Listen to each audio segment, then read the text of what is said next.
अस्सलामुअलैकुम वरहमतुल्लाहि वबरकात। उम्मीद और दुआ है कि आप और आपके घर वाले सभी खैरियत से होंगे और इसके साथ साथ आपको और आपके घर वालों को रमज़ान मुबारक। तो भाई आज के इस एपिसोड को हम डेडिकेट करेंगे हमारी एक नंबर 1 फ़ैन को, जो कि अरसा दराज से हमारे इस चैनल पर मौजूद है फ्रॉम द डे 1। और ऐसा कोई भी ऐड नहीं जिन्होंने आज तक स्किप किया हो, हमेशा फुल वीडियोस देखती हैं और फुल एड्स देखती हैं। और वो जो है नंबर 1 फ़ैन और कोई नहीं बल्कि मेरी वालिद हैं। तो अम्मा जान, if you are watching this video, I want you to know that I love you so much and you mean the world to me. और मेरी दुआ है कि अल्लाह ताला आपको और तमाम सुनने वाले जो इस चैनल पर मौजूद हैं उन सब के वालिदैन को भी लंबी उम्र अता करें, सेहत, तंदुरुस्ती, सलामती और शिफा के साथ। और जिनके प्यारे इस दुनिया से रुखसत हो चुके हैं, अल्लाह ताला उनके लवाहिकीन को सब्र जमील अता फरमाए और उनके लवाहिकीन के दर्जात बुलंद करे, आमीन। तो भाई रिसेंट वीडियो में जो कि मैंने पबजी की अनाउंसमेंट की थी, तो जो पबजी का मेरा स्क्वाड है वो कंप्लीट हो चुका है and all thanks to you guys. मैंने यकीन माने इतनी ज़्यादा जो है ना, वो क्या कहते हैं, एक्सपेक्ट नहीं किया था कि मुझे इतना ज़्यादा रिस्पॉन्स मिलेगा, बट ये आप लोगों की चाहत है, आप लोगों की मोहब्बत है। So thank you so much for all the love you guys give me, keep supporting. तो भाई नेक्स्ट जो कि हमारा एपिसोड होगा जिन स्टोरीज़ के अलावा, वो एक Q&A होगा। अगर आप भी उसमें पार्टिसिपेट करना चाहते हैं तो सिंपली इस चैनल की कम्युनिटी टैब में जाएं और वहाँ पर जो रिसेंट पोस्ट होगी आपने उसके नीचे अपना क्वेश्चन लिख कर पोस्ट कर देना है, दैट्स ऑल। उसके अलावा मैं Instagram, Facebook, this and that, Facebook तो खैर मैं इस्तेमाल ही, हाँ इंस्टाग्राम और बस इंस्टाग्राम इस्तेमाल करता हूँ मैं। वहाँ पर मैं कोई सवाल एक्सेप्ट नहीं कर रहा, क्योंकि एक ये हेडेक बन जाती है, इधर से भी उठाओ सवाल, उधर से भी उठाओ सवाल। Anyhow, moving on to the जिन स्टोरीज, जो कि हमारा आज का एपिसोड है 6 हॉस्टल जिन स्टोरीज, एपिसोड 35। इसमें ऑलमोस्ट जितनी भी कहानी है वो सब की सब हॉस्टल से ही रिलेटेड है। हमारी आज की पहली कहानी एक जनाब के मुतालिक है जो कि हॉस्टल में रहते थे अपने 4 रूममेट्स के हमरा, और वहाँ पर उनके साथ एक इस तरह का सिलसिला पेश आता है कि रात के टाइम वो अपने हॉस्टल रूममेट्स के हमरा सो रहे होते हैं अपने रूम में, मगर कुछ अनयूजुअल सी एक्टिविटीज़ उनके साथ पेश आती हैं कि उन्हें समझ नहीं आ रही होती कि आखिर हो क्या रहा है, किस वजह से हो रहा है, मगर उनकी समझ से ये बालातर है मामला। अब वो क्या सिलसिले उनके साथ पेश आए थे उस रात को और क्या नहीं, आइए जानते हैं। घर से दूर रहना आसान नहीं, ख़ास तौर पर जब आप एक हॉस्टल स्टूडेंट हो। हाँ, अगर डीट हो तो वो अलग बात है, मगर घर की रूटीन और घर के पकवान, ख़ास तौर पर अपना बिस्तर, ये वो चीज़ें हैं जो वापस जाने पर रुखसाती हैं। यूनिवर्सिटी स्टूडेंट होने के साथ मैं एक हॉस्टल में रहता हूँ। हॉस्टल में ज़्यादातर शेयरिंग रूम्स होते हैं।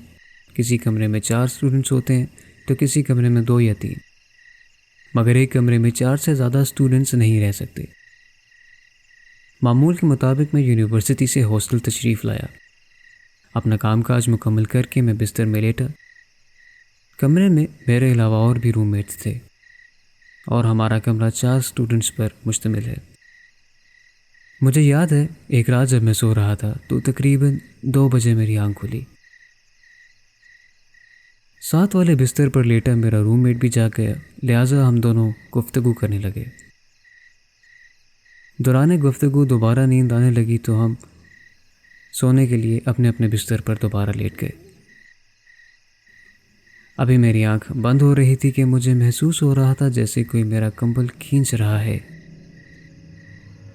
नींद की वजह से गुनूदगी में था, इसलिए ज़्यादा ध्यान नहीं दे पाया और कंबल ऊपर ओढ़ने की कोशिश की, मगर मालूम हो रहा था कि कंबल कोई वापस अपनी तरफ खींच रहा है। कुछ देर बाद जब कंबल का खिंचाव ख़त्म हुआ तो मैं सोच में मुब्तला हो गया कि आखिर ये क्या था। कोई जाग रहा है या फिर कुछ और बात है कि इसी दौरान मेरी कमर से कंबल उठ रहा था, जैसे कोई हल्के से उसे उठा रहा हो। मैंने हिम्मत जुटाकर फ़ौरन झपट कर देखा तो कुछ भी नहीं था। सब रूममेट्स ऐसे सो रहे थे जैसे कुछ हुआ ही नहीं, और उनके अलावा कमरे में और कोई दिख भी नहीं रहा था। और ये सब कुछ चंद सेकंड्स के अंदर अंदर हुआ। क्या था क्या नहीं, मगर उस वक्त मैं थोड़ा खौफज़दा हो गया था।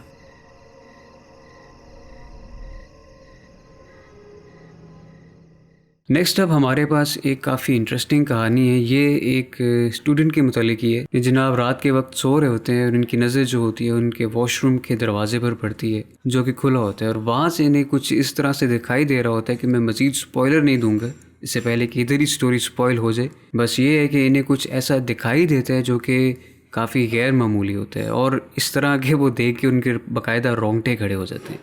अब उन्हें क्या दिखाई देता है, वो सिलसिला क्या होता है उनके साथ, आइए खबरें सुनते हैं। मैं और मेरा दोस्त हॉस्टल की छत पर जाकर अक्सर बैठा करते थे और दूर के नज़ारे किया करते थे। हमारे हॉस्टल की मंजिलें थीं भी ज़्यादा, जिसकी वजह से ऊंचाई से तकरीबन शहर की रोशनियां नज़र आती थी।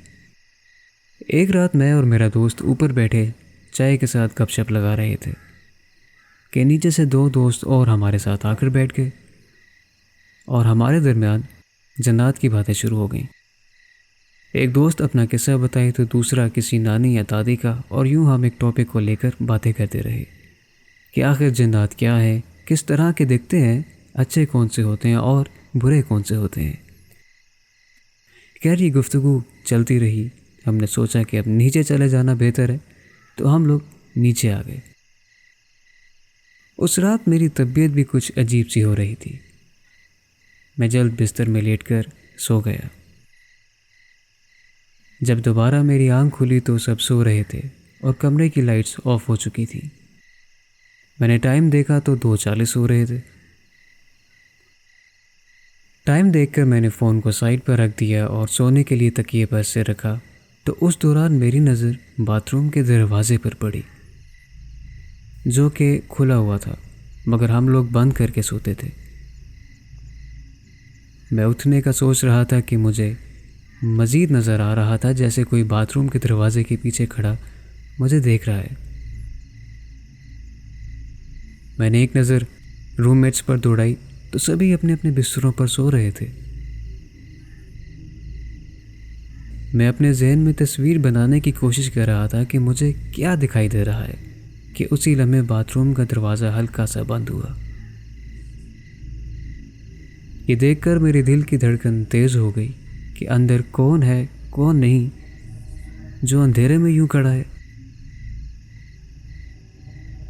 बिल्कुल ऐसे ही लेटा रहा मैं जैसे मैंने कुछ देखा ही नहीं, मगर मेरे देखते ही देखते वो दरवाज़ा कभी खुलता तो कभी बंद होता और सुनाई देता था जैसे अंदर कोई मौजूद है। ना जाने सब में मेरी आंख कब लगी या मैं होश खो बैठा कि मेरी आंख सुबह खुली और मैंने देखा बाथरूम का दरवाज़ा बंद है और सभी रूममेट्स सो रहे हैं। वक्त तकरीबन उस वक्त 7:15 का हो रहा था। सुबह उठकर मैंने अपने दोस्तों से इस बात के मुतालिक शेयर किया तो वो भी सुनकर ताजुब में मुब्तला हो गए कि ना तो पंखा चल रहा था और ना ही उनमें से कोई उठा, तो फिर आखिर ये सब क्या था।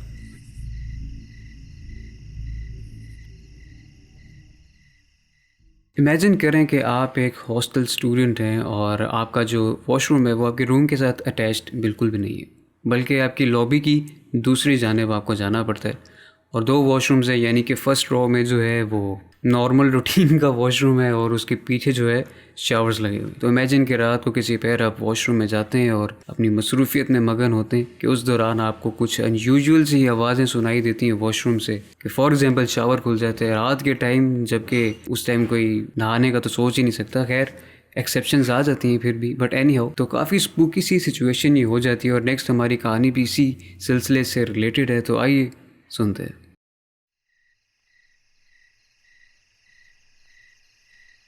हमारे हॉस्टल के वॉशरूम रूम्स के साथ अटैच्ड नहीं है, तो अगर किसी को रात के वक्त जाना भी हो तो कमरे से बाहर निकलकर लॉबी की दूसरी जानिब जाना पड़ता था। हमारे वॉशरूम के मुतालिक मशहूर था कि वो आसेब ज़दा है, लिहाजा रात को बहुत कम इस्तेमाल होता था, और अगर होता भी था तो अपने साथ आधे दर्जन बंदे लेकर जाते थे और यूं कोई एक बंदा वॉशरूम इस्तेमाल करता था। मगर मैं इसे महज हॉस्टल की मनगढ़ंत कहानी समझता था जो कि मेरे सीनियर्स की तरफ से सुनाई जाती थी, क्योंकि हर साल जब बच्चे आते हैं तो रैगिंग के सिलसिले में तरह तरह की कहानियाँ भी सुनाई जाती हैं। खैर एक रात मुझे हाजत महसूस हुई तो मैं उठकर वॉशरूम की तरफ चला गया। मैं वॉशरूम में अपनी मसरूफ़ियत में मसरूफ़ था, मोबाइल का इस्तेमाल कर रहा था कि मुझे पीछे वाली साइड से, जहाँ शावर्स लगे हुए थे, एक शावर खुलने की आवाज़ आती है। मैं हैरान हो गया कि इस टाइम भला कौन ज़हीन आदमी नहाने के इरादे बांधे रखा है। मैंने मोबाइल पर टाइम देखा तो 1:30 बज रहे थे रात के। खैर, अपना काम मुकम्मल करके हाथ धोने के लिए सिंक में पानी खोला तो उस दौरान मुझे हल्की सी आवाज़ सुनाई दे रही थी। मैंने नल फ़ौरन बंद किया और गौर किया तो सिर्फ शावर की आवाज़ थी। जब मैं बाहर जाने लगा तो ना जाने मेरे जहन में क्या सूझी कि मशवरा देने की नीयत से मैं शावर वाली साइड पर बढ़ा कि इस टाइम नहाने से गुरेज किया जाए, ठंड लग सकती है। मैं आगे बढ़ रहा था कि मुझे शावर के पानी की चलापियों की आवाज़ सुनाई दे रही थी, जैसे कोई बाकायदा अंदर मौजूद है और पानी इस्तेमाल कर रहा है। पर जो ही मैं करीब पहुंचा तो वॉशरूम का दरवाज़ा खुला हुआ था और शावर चल रहा था, मगर अंदर कोई भी मौजूद नहीं था। ये देखकर मैं परेशान हो गया कि आवाज़ तो आ रही थी जैसे कोई इस्तेमाल कर रहा है पानी, मगर कोई भी नहीं है। खैर, मैंने पानी बंद किया और वापस जा रहा था कि पीछे से मुझे औरत नुमा कहके की आवाज़ सुनाई दी और साथ ही ज़ोरदार धमक, जैसे कोई दरवाज़ा ज़बरदस्ती खोल रहा हो। बस ये सुनना था कि मैंने दौड़ लगाई और वापस कमरे की तरफ भाग आया। ये बात मैंने किसी को भी नहीं बताई, मगर मामला मुझे भी समझ आ गया था कि दाल में कुछ नहीं बल्कि पूरी दाल ही काली थी।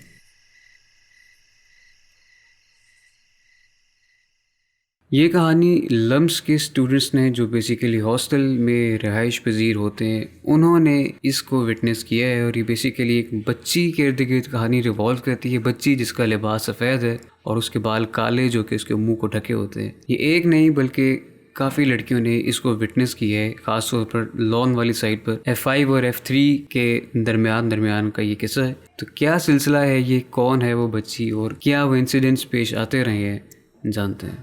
By the way, in incidents की जो सोर्स है वो नीचे मैं डिस्क्रिप्शन में लिंक उसका पेस्ट कर रहा हूँ। अगर आप उसे थॉरली पढ़ना चाहते हैं तो यू कैन। ये कहानी हमारे हॉस्टल के मुतालिक मशहूर है और बज़ाते खुद मैंने भी इसको अपनी आंखों से होते देखा है। तकरीबन फजर के करीब एक रात ठंडी हवा चल रही थी। मैं हॉस्टल बैरियर के करीब से गुजर रही थी क्योंकि मुझे F5 में जाना था। उस रात गार्ड मुझे कहीं आसपास दिखाई नहीं दे रहा था और ना ही उसका कोई नामो निशान मौजूद था। खैर, मैं अपने ध्यान चल रही थी कि थोड़ा ही आगे मेरी नज़र एक बेंच पर रुक गई, जो कि दरख्त के बिल्कुल नीचे है। उस बेंच पर सफ़ेद कपड़े पहने एक लड़की बैठी हुई थी, जो आगे पीछे मुसलसल हिल रही थी। हुलिया उसका कुछ यूँ था कि उसके बाल उसके मुंह को ढके हुए थे, जो दिखने में बिल्कुल अच्छा मंजर पेश नहीं कर रहे थे। मैंने मामले में दखल अंदाजी ना करते हुए फ़ौरन वहाँ से अपने डॉर्म तक पहुँचने की और अपनी फ्रेंड्स को इस सब के मुतालिक बताया। हम सब ने मिलकर सिक्योरिटी ऑफिस से कांटेक्ट किया और इत्तला की कि गार्ड ऑन ड्यूटी मौजूद नहीं है। सिक्योरिटी ऑफिस ने वायरलेस के थ्रू उस रात मौजूद गार्ड, जिनका नाम हमीद था, उनसे रब्ता किया तो मालूम हुआ कि बकौल हमीद साहब के वो तो वहीं अपनी नशिस्त पर मौजूद थे। इससे कुछ लम्हे पहले एक और लड़की ने इस मंज़र को आंखों से अपनी दोस्तों के हमरा देखा। चंद सहेलियां अपने कमरों की तरफ वापस जा रही थीं कि उनकी नज़र ठीक उसी बेंच पर पड़ी और वहाँ उन्हें वो बच्ची बैठी दिखाई दे रही थी, जो अपना सिर टेढ़ा किए उनकी जानिब देख रही थी। बकौल उनके उसकी नज़र ऐसी थी जैसे वो उनके आर पार देख रही हो। सभी लड़कियां F3 की जानिब भाग गईं, जहाँ उनकी दूसरी सहेलियां रहती थीं, मगर एक लड़की को F3 का लॉन क्रॉस करके अकेले अपने कमरे की तरफ जाना था, लिहाजा वो किसी न किसी तरह निकल पड़ी। रास्ते में उसे दोबारा वही लड़की नज़र आई, मगर इस मर्तबा वो दरख्त के नीचे पानी के किनारे ऐसी खड़ी थी जैसे हम इबादत में खड़े होते हैं। वो लड़की फ़ौरन उस बच्ची को क्रॉस करके आगे निकल गई। मगर जब पीछे मुड़ के देखा तो वो बच्ची उसी लड़की की जानिब देख रही थी। इस सफ़ेद लिबास में मौजूद बच्ची का इनकाउंटर और भी लड़कियों के साथ हुआ था। ना जाने ये माजरा आखिर क्या है, समझ से बालातर है।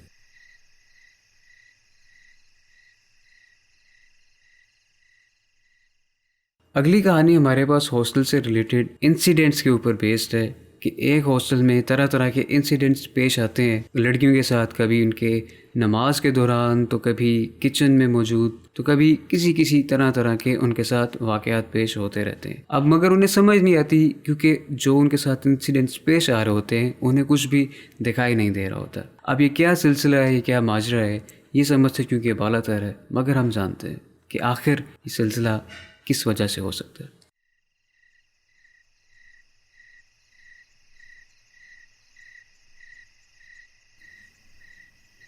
सितंबर के करीब की बात है ये, जब एक रात मैं कॉमन रूम से अपने रूम में नमाज़ पढ़ने के लिए वापस आ गई। नमाज़ पढ़कर मैं बिस्तर में सोने के लिए लेटी। अचानक किसी पैर मेरी आंख खुली, मगर किसी मर्दाना सरगोशी की वजह से, वो भी काफ़ी ज़ोरदार और अरबी में। उसके बाद से बहुत गैर मामूली वाक़यात होने लगे जब भी लड़कियां अपने कमरों में नमाज अदा करती। एक मर्तबा लड़कियां अपने कमरे में मगरिब की नमाज अदा कर रही थी कि उन्हें उनका दरवाज़ा ज़ोर ज़ोर से बजना सुनाई दे रहा था। मगर जब उन्होंने दरवाज़ा खोला तो हॉलवे बिल्कुल सुनसान और खामोश था। इसके अलावा एक मर्तबा एक छिपकली दिखाई दी जो कि एक बेड से दूसरे बेड में जाते दिखाई दे रही थी। और एक बार एक अनजान चप्पल हमारे 302 रूम में दाखिल हो गई।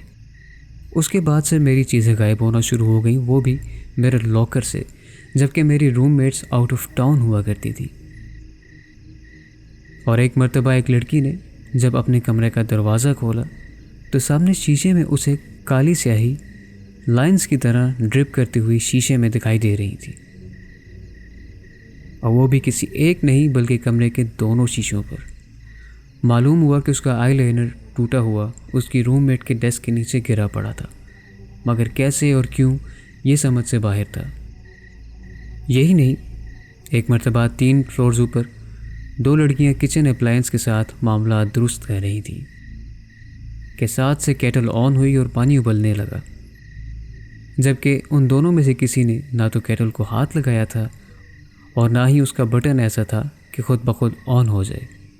इस तरह के और भी सिलसिले लड़कियों के साथ होते रहते थे, मगर ये सिलसिला आखिर था क्या, ये बात कभी समझ में नहीं आई।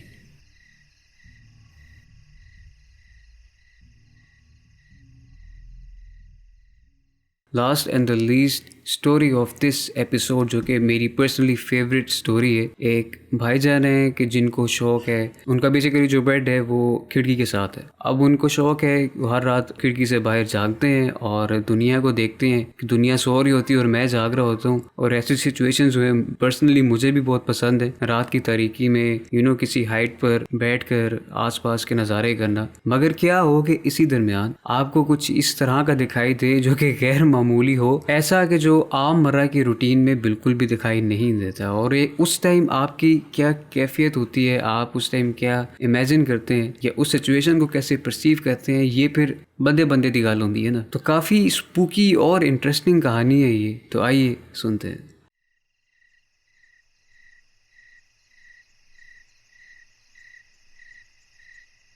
मेरा बेड खिड़की के बिल्कुल साथ था। मुझे आदत है जब रात को नींद ना आए तो खिड़की के बाहर दूर खेतों में चलती हवा और सुकून देखता था। आसपास लोग अपने घरों में सो रहे होते थे और ये सब मंजर देखना मुझे बेहद पसंद था। पर कहते हैं कि जब लोग घरों में सोते हैं तब कोई और मखलूक जाग जाती है। इस बात की मुझे पहले इतनी समझ नहीं थी, मगर एक रात जब मैंने खुद एक मंजर देखा तब से मेरा यकीन इस बात पे थोड़ा तब्दील हो चुका था। ऐसे ही एक रात मैं जाग रहा था तो खिड़की से बाहर देख रहा था। सामने वाली खेत की हाल ही में कटाई हुई थी तो ज़मीन लगभग साफ़ थी। इस दौरान मुझे ज़मीन के किनारे पर जहाँ दूसरा घना खेत शुरू होता है उधर से एक आग का भगोला निकलता हुआ दिखाई दे रहा था। मैंने गौर किया तो कुछ समझ नहीं आ रही थी, बस इतना दिखाई दे रहा था कि कुछ है जो कि गोल है और रोशन है, वो भी छोटा। मेरे देखते ही देखते वो भगोला कटी हुई फसल पर इधर उधर भागता हवा में मंडराता दिखाई दे रहा था और मेरे लिए ये एक बहुत ही अजीब मंजर था। मेरा दिल तो किया कि अपने दोस्त को जगाऊं, मगर मैंने उसे फिर नहीं जगाया और बस देखता रहा। इसी बीच मैं अपना फ़ोन निकालकर उसे रिकॉर्ड करने के लिए कैमरा ऑन किया, मगर कैमरे के व्यू में वो दिखाई नहीं दे रहा था। मुझे लगा कि शायद इधर उधर मंडराने की वजह से वो कैमरे में कैद नहीं हो पा रहा। मैंने उसके रुकने का इंतज़ार किया और जिधर वो रुका वहाँ मैंने जूम किया। जूम करने पर भी मुझे कैमरे में कुछ दिखाई नहीं दे रहा था। मैंने देखना चाहा कि वो भगोला अपनी जगह पर मौजूद भी है या नहीं, कि उसी जगह पर उस भगोले की जगह एक खातून खड़ी दिखाई दे रही थी, जिसके हाथ में मानो जैसे मोमबत्ती हो और उसका रुख भी मेरी तरफ ही था, जैसे वो मुझे देख रही हो। ये देखकर मैं हैरानकुन रह गया और फ़ौरन आयतुल कुर्सी का विर्द करते हुए अपने बिस्तर पर लेट गया। और कई रातें मैंने खिड़की से बाहर देखे बगैर ही गुजारी, मगर फिर जब दोबारा मैंने देखा तो मुझे वैसा कुछ भी कभी नज़र नहीं आया।